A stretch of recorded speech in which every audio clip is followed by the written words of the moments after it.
السلام عليكم ورحمة الله وبركاته. النهاردة معاكم فيديو جديد وكفتة الفراخ الطرية الجميلة جدا جدا جدا. ما شاء الله تبارك الله، شايفين جمالها؟ شايفين ما شاء الله اللهم بارك. يلا كده بسرعة واقول لكم عملت كفتة الفراخ الجميلة دي ازاي. بسم الله الرحمن الرحيم. انا معايا هنا نص كيلو من الفراخ، ممكن صدور ممكن وراك زي ما انت عاوزه. معلقتين كبار من اللية، لو متوفره مش متوفره عادي ممكن نحط معلقتين زيت نصبع بيهم. بس يفضل عشان تدي طراوه للفراخ، عشان دايما الفراخ لو كانت صدور بتبقى ناشفه شويه، انما لو كان صدور على وراك او وراك بس شغال الوضع عادي. بصلايه حجم متوسط، فلفلايه فلفل احمر او فلفل رومي يعني كبير. ده من فلفل الالوان، بس لو انت عندك فلفل رومي احمر عادي مفيش مشكله. شطه دي حسب الرغبه. معلقتين من البقدونس المتقطع ناعم خالص زي ده كده، ماشي. والبهارات معانا ايه؟ معانا فلفل اسود، ومعانا ملح، معانا بصل بودر، توم بودر، معانا هنا شويه من السماق صغننين، هنا معايا معلقه كبيره من البابريكا. البهارات دي حلوه قوي، بتديها نكهه حلوه قوي. لو انت عندك بهارات كفته ممكن تحطيها، بس عشانها فراخ انا بحبها فيها النكهات الجميله دي. اول حاجه هعمل ايه؟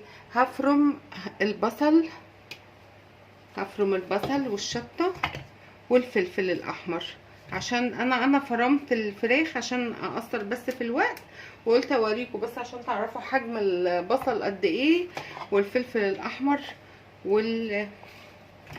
وفصين بس من الثوم، فصين اتنين من الثوم.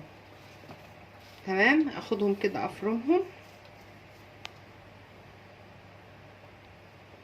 فرمتهم اهو بالشكل ده. هبدأ بقى احط الفراخ،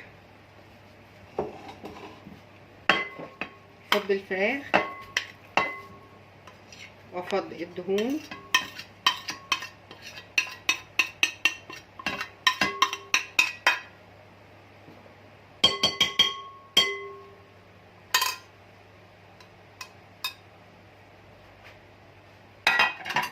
وافضي البهارات كلها اهي، والبصلايه والفلفلايه اهو بالشكل ده. لو لقيتي الخليط بتاعك سايح شويه ممكن تضيفي معلقتين من البقسماط، هنشوف اهو مع بعض دلوقتي. شويه بقى من البقدونس،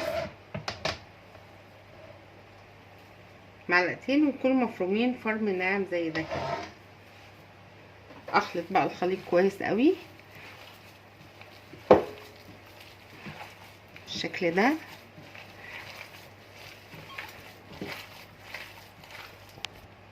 وانا بقلبها لقيتها محتاجه شويه من البقسماط اهو، معلقتين كده كبار من البقسماط المطحون الناعم، وعيد خلطها تاني. خلطتها كده كويس قوي، بسيبها تريح كده نص ساعه ونبدا نشكلها في التلاجة.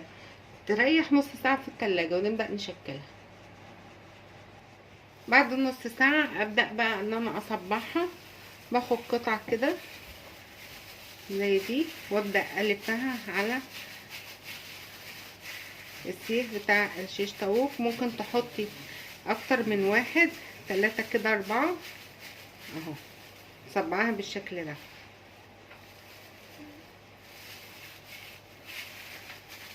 ابدا انا بقى اكمل تصبيعهم اهو، شايفين كده، واعمل لها شكل كده بتبقى حلوه قوي. انا اخلصهم وارجع لكم تاني. بعد خلاص ما صبعته بالشكل ده ما شاء الله اللهم بارك، ابدا احطه على الجريل بتاعك يكون سخن، مسخنش قوي مش مشكله.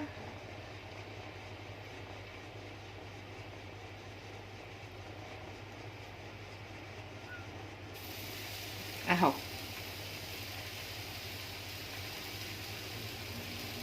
يبقى سخن بالشكل ده.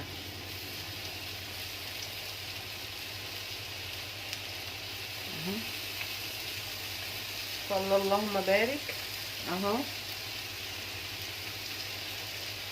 دي الحته دي بس فكت علشان الشيش ده بيبقى رفيع قوي، وانا حاطه يعني كفته كتير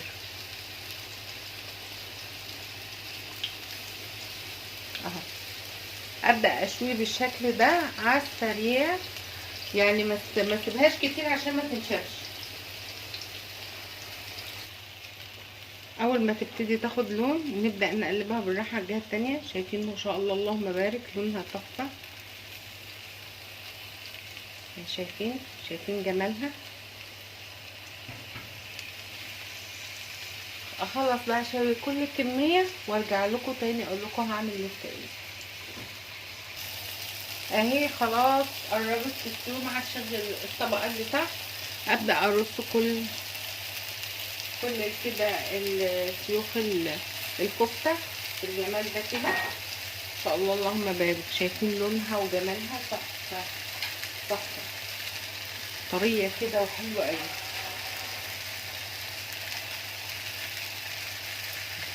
اهي بالشكل ده.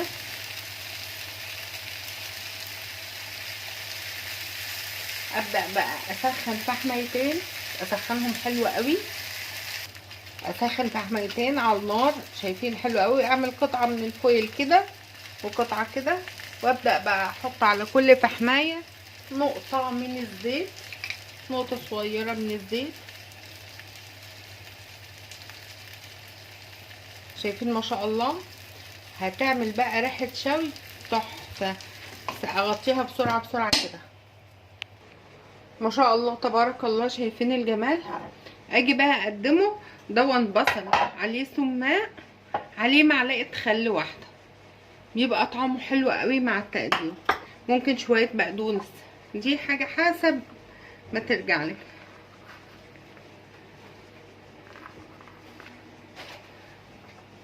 شايفه بالشكل ده.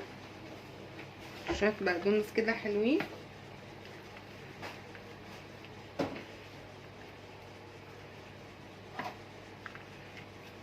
طبعا مشويات بقدونس بتبقى تحفه. شويه طحينه برضو حلوين.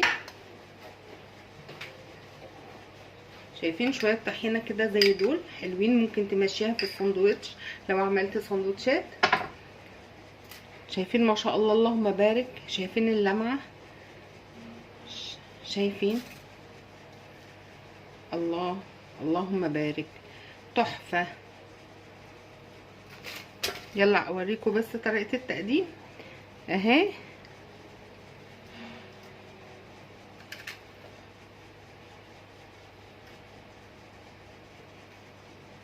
ان شاء الله تبارك الله. شايفين الجمال ما شاء الله اللهم بارك. اتمنى ان الوصفه دي تكون عجبتكم لايك وشير وتفعيل الجرس عشان نوصل كل جديد. نتقابل في وصفه تانية باذن الله. والسلام عليكم ورحمه الله وبركاته.